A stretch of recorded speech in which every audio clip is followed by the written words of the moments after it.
तो hello everyone, मैं लेकर आ चुका हूँ एक और पार्ट मिस्टीरियस रिवाइवल नोवेल की एक्सप्लेनेशन का।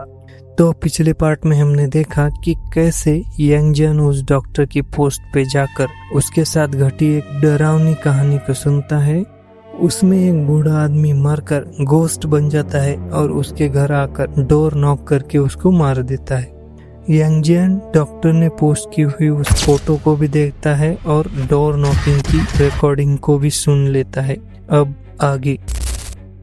अगले दिन सुबह सुबह स्कूल में उसकी क्लास का स्टडी सेशन होता है और रात में उस ओल्ड मैन की स्टोरी सुनने के बाद उसको नींद नहीं आती है। यंग जैन बहुत थका हुआ होता है, उसको नींद भी आ रही थी, पर जैसे ही उसकी आंख लगने वाली होती है उसके दिमाग में उस ओल्ड मैन की फोटो आ जाती है और उसकी नींद गायब। वो सोचता है कि उस फोटो में कुछ तो गड़बड़ है, दिमाग से जा ही नहीं रही थी वो फोटो। उसके साथ में बैठा हुआ जंगवे उसको कहता है कि यंग जैन, तूने रात को कुछ तो गलत काम किया है, मुझे भी तो शेयर कर वो मटेरियल, मैं भी तो मजे लूं। यंग जैन बोलता है कि मजे, यहाँ GND फटी पड़ी है। फिर वो उसको सब बताता है रात को क्या हुआ। जंगवे बोलता है कि मैंने भी कुछ सुपरनेचुरल इवेंट्स की अफवाहें सुनी हैं और मेरे पास एक फोटो भी है। फिर वो बताता है कि एक ही एरिया के 20 लोगों ने रात में अपने आप को फांसी लगा दी और सभी एक ही तरीके से घर से बाहर लटके थे और उनके एक्सप्रेशन ऐसे थे कि उन्होंने जैसे भूत देख लिया हो। और उस पे एक और डरावनी बात कि उनका सर उल्टा था। उसने यंग जैन को फोटो भी दिखाई। यंग जैन को फोटो देखकर उस ओल्ड मैन की फोटो जैसी ही फीलिंग आ रही थी। तभी एक क्लासमेट मियाओ शानशान पूछती है कि आजकल ऐसे इंसिडेंट बहुत ज्यादा ही बढ़ गए हैं, कुछ लोग तो कह रहे हैं कि ये एकदम रियल हैं, क्या सही में? यंग जैन अपना सर हिलाता है और कहता है ज्यादातर तो फेक होते हैं, जब तक मैं अपनी आंखों से ना देख लूं मैं मानूंगा नहीं। पर तभी उसके दिमाग में वो ओल्ड मैन की फोटो आ जाती है और उसकी फट जाती है। फिर कहता है कि फिर भी कुछ चीजों पे भरोसा करना ही अच्छा है और उन चीजों से दूर ही रहना चाहिए। इतने में सब शांत बैठो, ऐसा टीचर का आवाज आया। ये है मिस्टर जो जंग, ये आपकी सेफ्टी के लिए आपको इंस्ट्रक्शन देने आए हैं। पर जब जो जंग की क्लासरूम में एंट्री होती है तो यंग जन को कुछ अजीब सा फील होता है। जो जंग का अपीयरेंस एकदम टेरिफाइंग था। मुरझाया हुआ चेहरा, बड़ी बड़ी लाल आंखें, चेहरे की हड्डियां तक विजिबल थी। उसका पेट बहुत बड़ा था, जैसे फूला हुआ हो, क्योंकि इतना बड़ा पेट होकर किसी का चेहरा इतना मुरझाया हुआ नहीं हो सकता। यंग जैन को लगा कि जैसे वो डार्क ऑरा रेडिएट कर रहा है। उसे उस ओल्ड मैन की फोटो से ज्यादा अजीब तो ये जो जंग लग रहा था। उसने अपनी बड़ी बड़ी लाल आंखों से सबको देखा और बोला, हेलो स्टूडेंट्स, मैं डचंग सिटी का इंचार्ज जोजंग हूँ। मुझे खुशी है कि मैं आप सबको लेक्चर देने के लिए जिंदा यहाँ खड़ा हूँ। ये बात सबको अजीब लगी, पर फिर वो चौक उठाता है और ब्लैक बोर्ड पर लिखता है गोस्ट। एंशिएंट टाइम से हमें गोस्ट और मॉन्स्टर की कहानियाँ सुनाई गई है, पर मुझे पता है कि यहाँ पर बहुत लोग इन कहानियों में मानते नहीं होंगे, पर कुछ चीजों पे भरोसा करने के अलावा आपके पास कोई चॉइस नहीं होती है।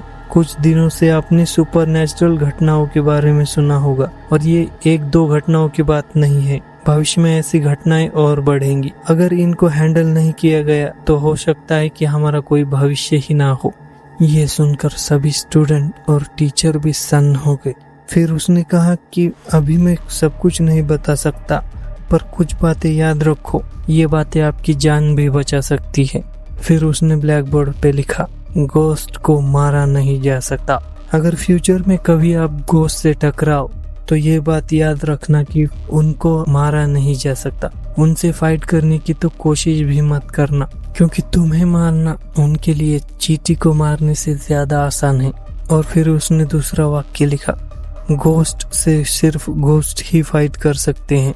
हमारी सारी टेक्नोलॉजी उनके सामने यूजलेस है। आप सबके कुछ क्वेश्चंस होंगे और आप मुझे पागल भी समझ रहे होंगे, पर इन बातों को याद रखना। आई होप कि आपकी कुछ सहायता हो फ्यूचर में इन बातों से। यंग जैन, ये आदमी क्या कह रहा है? मुझे तो कुछ समझ में नहीं आ रहा। अर्थ म्यूटेट तो नहीं हो रही जैसे फिल्मों में होती है? जंगवे यंग जैन से बोलता है, पता नहीं।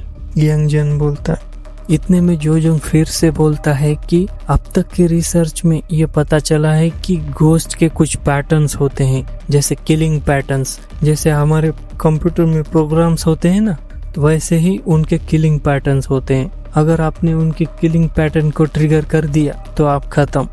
पैटर्न्स को समझना, उनकी फ्लॉज को समझना बहुत इम्पोर्टेंट है। ये एकमात्र तरीका है बचने का उनसे। फिर से दोहराता हूँ, घोस्ट को मारा नहीं जा सकता, घोस्ट ही घोस्ट से निपट सकते हैं। और घोस्ट के किलिंग पैटर्न्स को पहचानो। ये 3 लाइन बोर्ड पे लिखी थी। स्टूडेंट को कुछ समझ में नहीं आ रहा था कि क्या चल रहा है। फिर जोजोंग कहता है कि स्टूडेंट्स, आपके कुछ सवाल होंगे तो अभी पूछ लो, या फिर आपने कुछ देखा होगा या कुछ सुना होगा तो पूछ लो अभी, नहीं तो मैं लेक्चर खत्म करता हूँ। यांग जेन ने सोचा कि उस ओल्ड मैन के बारे में बता दो क्या। फिर उसने वो फोरम खोला और वो फोटो देखी। वो हेजिटेट ही कर रहा था कि क्लासरूम के बाहर की लाइट अचानक से बंद हो गई। जोजोंग को कुछ महसूस हुआ और वो चौकन्ना होकर इधर उधर देखने लगा। यांग जेन भी सीरियस होकर देखने लगा। उसने क्लासरूम की विंडो से किसी को चलते हुए देखा। उसकी आंखें खुली की खुली रह गई। उसको एक्सट्रीम फियर और शॉक लगा। उसने खिड़की के बाहर देखा तो कौन, वही ओल्ड मैन जिसकी वजह से वो रात भर सो नहीं पाया था। वो ओल्ड मैन ब्लैक रोब में था। उसके आसपास काला धुआं जैसा कुछ था जो सब तरफ फैल रहा था और लाइट्स बंद हो रही थी। यांग जेन का ध्यान उस फोटो पे गया, पर वो ओल्ड मैन उस फोटो से भी ज्यादा खतरनाक लग रहा था, जैसे उसकी पावर हाल ही में बढ़ी हो। शॉक की वजह से वो अचानक से खड़ा हो जाता है। सब उसकी तरफ देखने लगते हैं और टीचर बोलते हैं कि यांग जेन खड़े क्यों हो, बैठो। पर यांग जेन को ये सब सुनाई नहीं दे रहा था। उसकी नजर सिर्फ ओल्ड मैन पर थी। टेरिफाइड होकर वो उसे ही देख रहा था। पर अब वो ओल्ड मैन मूव करने लगता है। यांग जेन होप करता है कि वो ओल्ड मैन चला जाए। इतने में टीचर बोलता है कि यांग जेन नीचे बैठो। आगे बोलने वाला ही होता है कि उसकी नजर टेबल पर रखी हुई बुक्स पर पड़ती है। बुक्स येलो होने लगती है और देखते ही देखते काली हो जाती है। ये क्या हो रहा है? टीचर बोलता है। जोजोंग अब बहुत खतरनाक दिख रहा होता है। वो एक स्टूडेंट के पास जाता है और बोलता है कि लगता है तुम्हें घोस्ट के बारे में पता है, क्या तुम घोस्ट राइडर हो?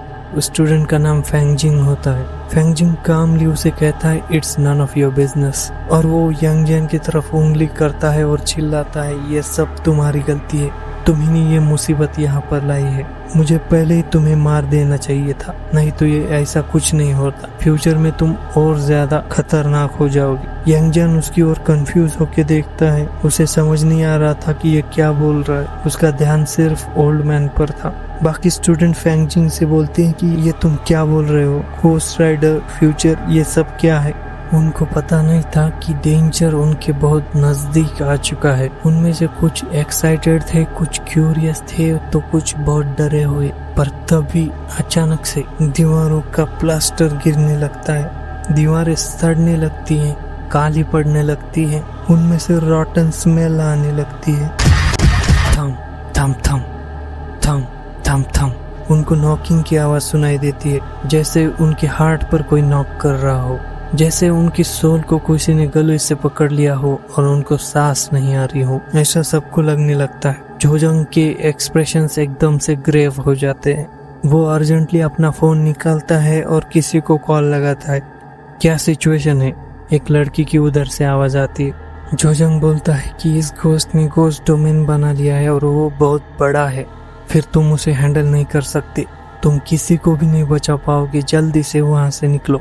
अभी तुम अपने घोस्ट की पावर भी बहुत ज्यादा नहीं यूज कर सकते, लड़की बोलती है। जोजोंग बोलता है कि मुझे नहीं लगता कि मैं अब बाहर निकल सकता हूँ। उसकी नजर मुझ पे ही है, मेरे 5 मीटर दूर खड़ा है वो। मुझे कुछ करना ही होगा। मैं फोन चालू रखूंगा, अगर बंद हो गया तो समझो कि मैं मर चुका हूँ। मेरी आखिरी शब्द मेरे माँ बाप को बताना और मेरी विल भी बताना। एक बड़ा और 2 छोटे नॉक्स फिक्स्ड फ्रीक्वेंसी के साथ बज रहे थे। एक स्टूडेंट डरते हुए बोली कि टीचर, कोई बाहर से नॉक कर रहा है। टीचर पहले तो हिचकिचाया, फिर क्यूरियोसिटी से उसने पीछे का दरवाजा खोला और बाहर जाने लगा। मत जाओ, जोजोंग जोर से बोलता है, पर अब बहुत देर हो चुकी थी। Curiosity kill the cat. यहाँ तो ये सच हो गया। पलक झपकते ही टीचर गायब हो गया। एक आवाज भी नहीं आई और जैसे ही दरवाजा खुला वो काला धुआं अंदर आकर क्लास में फैल गया और क्लास को इरोड करने लगा, जैसे क्लास उसमें समा गया हो। तो आगे क्या होगा देखेंगे अगले पार्ट में। यहीं पर एंड करता हूँ मैं इस पार्ट को, मिलेंगे अगले पार्ट में। बाय। सब्सक्राइब और शेयर कर लीजिए।